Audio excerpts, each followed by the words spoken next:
यानी वो सारे समुदायों को लेकर चलना चाहते हैं और तीनों राज्यों में कम से कम उन्होंने ये करके दिखाया। लेकिन इसका असर जो वरिष्ठ जो कह सकते हैं पार्टी के नेता हैं, खासकर अगर मध्य प्रदेश के शिवराज की बात करें, उन्होंने भी कल ये कहा कि मैं दिल्ली जाकर कुछ भी नहीं मांगूंगा, भले ही मुझे मरना पड़े। और ऐसी बातें उन्होंने कहकर कहीं ना कहीं ये बता दिया कि वो भी कोई बहुत ज़्यादा खुश नहीं है आला कमान से, राजे भी कोई बहुत ज़्यादा खुश नहीं है, रमन सिंह का भी कोई बड़ा स्टेटमेंट इसको लेकर नहीं आया। तो ऐसे में जो दिग्गज आपके नेता हैं, अगर उनको आप इस तरह साइडलाइन करेंगे और इस तरह से पार्टी की कह सकते हैं कि जो अब तक उनकी भूमिका थी उसको अनदेखा करते हुए उनको इस तरह से दरकिनार कर देंगे, तो अपने आप में बीजेपी के लिए ये मुश्किलों भरा हो सकता है। देखिए बिल्कुल, क्योंकि जिन तस्वीरों की बात की जा रही है, जिन बयानों की चर्चा की जा रही है, उससे तो कहीं ना कहीं यही लग रहा है कि गुस्सा उनके अंदर ज़रूर दिखाई दे रहा है। वो गुस्सा निकल भी रहा है उनके बयानों के ज़रिए। जैसे शिवराज सिंह चौहान की चर्चा आप करती हुई नजर आई कि वो ये कहते हैं कि दिल्ली जाना पसंद नहीं करूँगा, सीएम पद लेना पसंद नहीं करूँगा। तो ये बयान यहाँ पर जाहिर करते हैं कि सीएम पद की बात करते हैं कि वो खुद से नहीं मांगेंगे, यानी कि वो दिखाने की कोशिश कर रहे हैं कि भारतीय जनता पार्टी को यहाँ पर सीएम पद शिवराज सिंह चौहान को ही देना चाहिए था। मोहन सिंह यादव, वसुंधरा राजे की तस्वीरें सामने आती हैं, जब वो पर्ची खोलती हैं तो उनके रिएक्शन कुछ इस तरीके से होते हैं कि वो खुश नहीं है। तो आप ये देखिए कि इससे पहले अगर हम चुनावों की बात करें तो बड़ी पार्टियां और निश्चित तौर पे बीजेपी जो है हमेशा से चौंकाने वाले फैसले लेती रही है। ऐसे में जो है शिवराज सिंह चौहान या बात करें हम रमन सिंह या बात करें वसुंधरा राजे जैसे बड़े नेताओं को दरकिनार करना, तो मुझे लगता है इसके पीछे की रणनीति बीजेपी की खासतौर पे होगी लोकसभा के लिए। क्योंकि इतने बड़े नेता को खासतौर पे शिवराज सिंह चौहान और वसुंधरा राजे की बात करें तो जिस तरीके से उनके लिए जो है राजस्थान में माहौल है और शिवराज सिंह चौहान जिस तरीके से जो मध्य प्रदेश में काम किया उसको लेकर काफ़ी ज़्यादा चर्चा हुई। और यही वो वजह है कि अगर शिवराज सिंह चौहान को जो है मुख्यमंत्री पद नहीं दिया गया या वसुंधरा राजे को पद नहीं दिया गया तो मुझे लगता है लोकसभा चुनाव में जो है उनको मंत्रिमंडल में जो है वहाँ पे कुछ मौका मिल जाए या फिर लोकसभा चुनाव में कुछ बीजेपी बड़ा। तो ये वही दोहराया जा रहा है इस देश के राजनीतिक इतिहास में, इतिहास वापस से अपने आप को रिपीट कर रहा है। और बीजेपी नहीं चाहती है कि पार्टी के अंदर जो पावर है वो डिवाइड हो। रही बात विपक्ष को लेकर, तो विपक्ष को तो समझ नहीं आ रहा। विपक्ष को मैं ये मतलब कि विपक्ष अपने 25 साल पुराने राजनीतिक ढर्रे पे चल रहा है। जो समीकरण 25 साल पुराने होते थे एनालिसिस करने के, जो समीकरण दाव पेच के 25 साल पुराने राजनीतिक समीकरणों को लेकर चल रही है। बीजेपी के साथ फायदा ये है कि बीजेपी नई राजनीतिक चालों को ताने बाने को बुन रही है, संगठन को मजबूत कर रही है, क्योंकि पता है उन्हें कि लोकसभा चुनाव में संगठन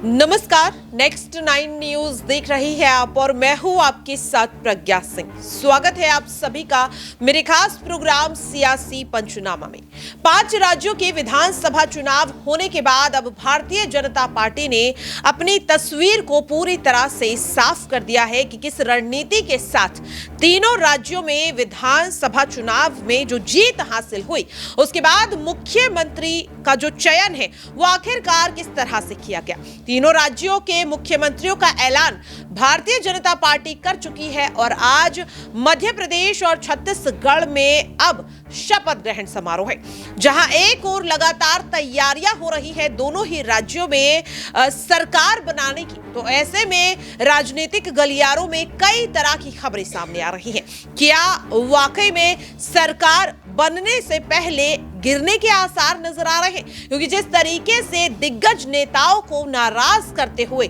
भारतीय जनता पार्टी ने वोट बैंक को साधने के लिए 2024 में इन नेताओं को नाराज करके नए चेहरों को उतारा है, जिनकी चर्चा पूरे विधानसभा चुनाव में किसी ने नहीं की। आखिरकार भारतीय जनता पार्टी की ये रणनीति 2024 में कहीं अब पार्टी पर ही तो हावी नहीं हो जाएगी, जिस तरीके से तमाम दावे किए जा रहे हैं। मध्य प्रदेश में शिवराज सिंह चौहान को नाराज करना, छत्तीसगढ़ में डॉक्टर रमन सिंह को नाराज करना और राजस्थान में वसुंधरा राजे। आज 2 राज्यों में सरकार बनने जा रही है, तैयारियां चल रही है, लेकिन इस बीच शिवराज सिंह चौहान का ये बयान देना कि मरना पसंद करूंगा लेकिन जिम्मेदारी अब खुद नहीं मांगूंगा। आखिरकार इस बयान के क्या सियासी मायने निकलते हैं? मेरे साथ मेरे वरिष्ठ सहयोगी अमन जी मौजूद हैं और सबसे पहले उन्हीं से इस चीज को जानेंगे कि क्या भारतीय जनता पार्टी की ये रणनीति कि 2024 के लिए वोटर्स को किस तरीके से लुभाया जाए, कहीं अब उन पर ही तो उल्टे नहीं पड़ने वाली है। क्या राय आपकी रहेगी? देखिए बिल्कुल, और जिस तरह से कल वसुंधरा राजे के हाथ में पर्ची थी और जैसी पर्ची खुलती है उनका जो रिएक्शन है आप देख रहे होंगे लगातार सोशल मीडिया पे खूब वायरल हो रहा है, तो आप समझ सकते हैं कि अपने आप में ये हैरान करने वाला मामला उनके लिए ज़रूर था, क्योंकि लगातार 8-10 दिन से इसको लेकर उनकी जो नाराज़गी थी या उनका एक तरीके से ये कहना कि भाई मुझे सीएम पद पे आप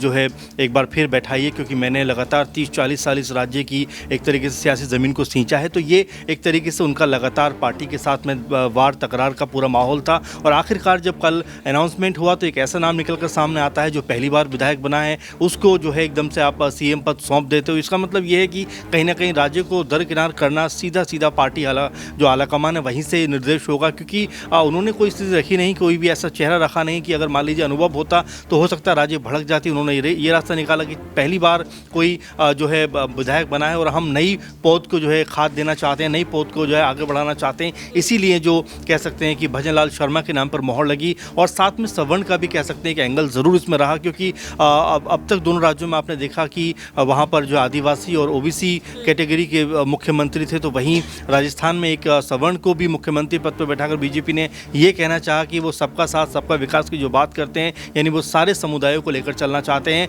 और तीनों राज्यों में कम से कम उन्होंने ये करके दिखाया। लेकिन इसका असर जो वरिष्ठ जो कह सकते हैं पार्टी के नेता हैं, खासकर अगर मध्य प्रदेश के शिवराज की बात करें, उन्होंने भी कल ये कहा कि मैं दिल्ली जाकर कुछ भी नहीं मांगूंगा, भले ही मुझे मरना पड़े। और ऐसी बातें उन्होंने कहकर कहीं ना कहीं ये बता दिया कि वो भी कोई बहुत ज़्यादा खुश नहीं है आला कमान से, राजे भी कोई बहुत ज़्यादा खुश नहीं है, रमन सिंह का भी कोई बड़ा स्टेटमेंट इसको लेकर नहीं आया। तो ऐसे में जो दिग्गज आपके नेता हैं, अगर उनको आप इस तरह साइडलाइन करेंगे और इस तरह से पार्टी की कह सकते हैं कि जो अब तक उनकी भूमिका थी उसको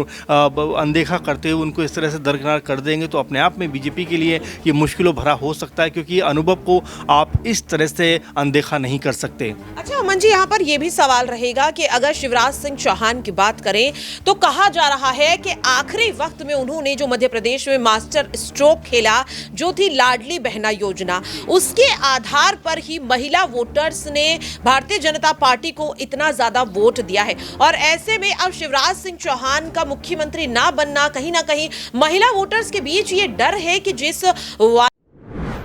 वादे के भरोसे पर हमने बीजेपी को वोट दिया था, क्या वो वादा बीजेपी बिना शिवराज के निभाती हुई नजर आएगी? क्योंकि देखिए तमाम तस्वीरें सामने आ रही है जिसमें कई महिलाएं जो है वो शिवराज के गले लगकर रोती हुई नजर आ रही है। तो क्या ये जो फैसला लिया है पार्टी ने वो शिवराज ही नहीं बल्कि महिला वोटर्स के साथ भी एक बड़ा धोखा है? जाहिर बात है, और आपने बहुत महत्वपूर्ण बात की। देखिए मुझे ऐसा लगता है कि एक मुख्यमंत्री का जो चेहरा होता है वही प्रदेश के लिए सबसे महत्वपूर्ण होता है। और लगातार शिवराज चौहान की अगर आप रैलियाँ देखें, लगातार भाषण देखें, लोगों के बीच जाकर जिस तरह से उन्होंने अपनी बातों को रखा और 200 से ज़्यादा उन्होंने एक तरीके से रैलियाँ की, तो ये बताता है अपने आप में कि किस तरह शिवराज सिंह चौहान ने मेहनत की। और देखिए 160+ सीटें आने का मतलब ये नहीं था कि पीएम मोदी अगर 15 बार पहुँचे हैं तो उनकी वजह से ये जो है वोट आ गए। पीएम मोदी तो तेलंगाना भी पहुँचे थे, वहाँ पर आखिर उनकी जो है कह सकते हैं सरकार क्यों नहीं बनी। तो ये सिर्फ कहना। और देखिए यही बात मैं कह रहा हूँ कि जो पार्टी के वरिष्ठ लोग होते हैं, जिन्होंने पार्टी को सींचा होता है, बनाया होता है, 18-20 साल वो कम से कम सीएम पद पर रहे, उनको इस तरह से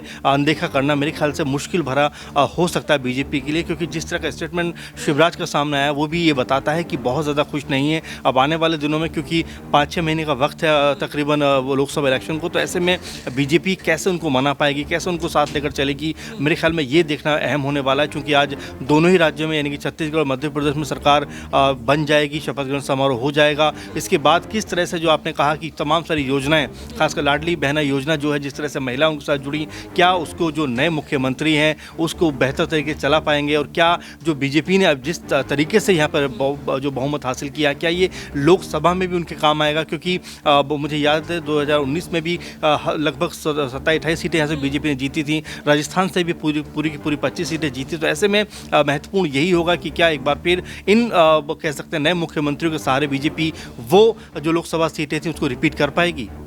बिल्कुल, देखिए वाकई में ये बहुत बड़ा सवाल है कि जिस तरीके से जो दिग्गज नेता जिनके कह सकते हैं कि लगभग 5 साल की मेहनत का फल उन्हें मिलने वाला था, लेकिन वो फल अब किसी दूसरे ही नेता को दे दिया गया। यहाँ पर मेरे साथ नाजमीन भी है और नाजमीन से ही इस चीज को जानना चाहेंगे कि नाजमीन, शिवराज सिंह चौहान हो, वसुंधरा राजे हो या फिर डॉक्टर रमन सिंह हो, अगर आप तीनों ही नेताओं को देखें तो जाहिर तौर पर कहा जा रहा है कि भारतीय जनता पार्टी की जो जीत का सेहरा है वो इन्हीं नेताओं के सर पर सजना चाहिए था। लेकिन 2024 को देखते हुए पार्टी ने ये जो सेहरा है वो नए चेहरों के सर पर बांध दिया है। लेकिन क्या इतने बड़े झटके के बाद ये नेता 2024 में उसी लगन के साथ पार्टी को और ज्यादा मजबूत करते हुए नजर आएंगे, या फिर ये किसी बड़ी बगावत का कह सकते हैं एक छोटा सा ट्रेलर जो हमने देखा शिवराज सिंह चौहान और वसुंधरा राजे में? देखिए बिल्कुल, क्योंकि जिन तस्वीरों की बात की जा रही है, जिन बयानों की चर्चा की जा रही है, उससे तो कहीं ना कहीं यही लग रहा है कि गुस्सा उनके अंदर ज़रूर दिखाई दे रहा है। वो गुस्सा निकल भी रहा है उनके बयानों के ज़रिए। जैसे शिवराज सिंह चौहान की चर्चा आप करती हुई नजर आई कि वो ये कहते हैं कि दिल्ली जाना पसंद नहीं करूँगा, सीएम पद लेना पसंद नहीं करूँगा। तो ये बयान यहाँ पर जाहिर करते हैं कि सीएम पद की बात करते हैं कि वो खुद से नहीं मांगेंगे, यानी कि वो दिखाने की कोशिश कर रहे हैं कि भारतीय जनता पार्टी को यहाँ पर सीएम पद शिवराज सिंह चौहान को ही देना चाहिए था, मोहन सिंह यादव को नहीं। वहीं वसुंधरा राजे की तस्वीरें सामने आती हैं, जब वो पर्ची खोलती हैं तो उनके रिएक्शन कुछ इस तरीके से होते हैं कि वो खुश नहीं है। तो आप ये देखिए कि इससे पहले अगर हम चुनावों की बात करें तो महाराष्ट्र में एक बड़ा खेल होता हुआ नजर आया था, जब एकनाथ शिंदे ने यहाँ पर उद्धव ठाकरे को धोखा दिया था। मध्य प्रदेश में फिर जाएंगे तो ज्योतिरादित्य सिंधिया ने यहाँ पर कांग्रेस पार्टी को धोखा दिया था। तो ये जो बगावती सुर हैं ये पार्टियों में देखे जाते हैं और अपने फायदे के लिए देखे जाते हैं, और कहीं ना कहीं शिवराज सिंह चौहान को अगर बिल्कुल साइडलाइन कर दिया जाएगा तो ये कदम उठाए भी जा सकते हैं, राजस्थान में भी उठाए जा सकते हैं। लेकिन ये देखना होगा कि अब शपथ के बाद क्या कुछ यहाँ पर माहौल बदलता हुआ नजर आता है। बिल्कुल, वाकई में ये बहुत बड़ा सवाल है कि शपथ के बाद क्या वाकई में भारतीय जनता पार्टी जो तमाम रणनीतियां यहाँ पर बनाती हुई नजर आ रही थी मंत्रियों को लेकर, अब क्या वो शपथ ग्रहण समारोह खत्म होने के बाद भी होता हुआ देखा जाएगा या नहीं? यहाँ पर मेरे साथ शिराज भी मौजूद हैं और उनसे भी इस चीज को समझने की कोशिश करेंगे। शिराज, कहा जा रहा है कि अभी तो सब एक साथ नजर आ रहा है, भाईचारा पूरा देखने के लिए मिल रहा है तीनों ही राज्यों में, लेकिन जब मंत्रिमंडल का गठन होगा क्या तब भी ये भाईचारा तीनों राज्यों में पार्टी के बीच बना रहेगा या फिर बड़ी बगावत देखने के लिए मिलेगी? जी देखिए, बीजेपी एक बड़ी पार्टी है और निश्चित तौर पे बीजेपी जो है हमेशा से चौंकाने वाले फैसले लेती रही है। ऐसे में जो है शिवराज सिंह चौहान या बात करें हम रमन सिंह या बात करें वसुंधरा राजे जैसे बड़े नेताओं को दरकिरार करना, तो मुझे लगता है इसके पीछे की रणनीति बीजेपी की खासतौर पे होगी लोकसभा के लिए, क्योंकि इतने बड़े नेता को खासतौर पे शिवराज सिंह चौहान और वसुंधरा राजे की बात करें तो जिस तरीके से उनके लिए जो है राजस्थान में माहौल है और शिवराज सिंह चौहान जिस तरीके से जो मध्य प्रदेश में काम किया उसको लेकर काफ़ी ज़्यादा चर्चा हुई, और यही वो वजह है कि अगर शिवराज सिंह चौहान को जो है मुख्यमंत्री पद नहीं दिया गया या वसुंधरा राजे को पद नहीं दिया गया तो मुझे लगता है लोकसभा चुनाव में जो है उनको मंत्रिमंडल में जो है वहाँ पे कुछ मौका मिल जाए या फिर लोकसभा चुनाव में कुछ बीजेपी बड़ा खेल करती हुई नजर आए, क्योंकि इतने बड़े नेता को मुझे लगता है इतनी आसानी से जो है वो बीजेपी नहीं छोड़ने वाली। बिल्कुल, देखिए शिराज का यहाँ पर साफ तौर पर कहना है कि इतने बड़े नेता को जिस तरीके से नजरअंदाज किया जा रहा है इस वक्त, ये पार्टी की कोई बड़ी रणनीति भी हो सकती है। और वाकई में क्योंकि यहाँ पर अगर बात करें मोहन सिंह यादव की तो कहा जा रहा है कि उनका नाम खुद शिवराज सिंह चौहान ने ही आगे रखा है। अगर बात करें यहाँ पर जिस तरीके से विष्णुदेव सहाय की तो उन्हें लेकर भी कहा जाता है कि विधायकों की सहमति के साथ ही इस निर्णय पर पर्यवेक्षक की टीम यहाँ पर पहुंची थी। तो क्या वाकई में सब कुछ पहले से तय था और ये सिर्फ और सिर्फ विपक्ष को गुमराह करने के लिए किया जा रहा है? क्योंकि पहले भी देखा गया कि मुख्यमंत्री पद की रेस में कई नाम थे लेकिन मुख्यमंत्री पद जो है वो किसी अलग ही नेता को सौंप दिया गया। यहाँ पर मेरे साथ मेरे वरिष्ठ सहयोगी राकेश जी भी हैं और उनसे इस चीज को समझेंगे कि देखिए जिस तरीके से अगर बात करें भारतीय जनता पार्टी की रणनीति कब क्या होती है वो कोई नहीं समझ सकता। जाहिर तौर पर वो तीन राज्यों को मुख्यमंत्री जिस तरीके से दिया दिए गए हैं उससे समझ में आ रहा है। तो ये जो रणनीति है और इसमें कहा जा रहा है कि जो दिग्गज नेता हैं जिन्हें नजरअंदाज किया गया है वो बड़ा खेल कर सकते हो, तो क्या वाकई में ऐसा होगा या फिर ये रणनीति इतने मजबूत तरीके से बनाई गई है कि इस चक्रव्यूह को विपक्ष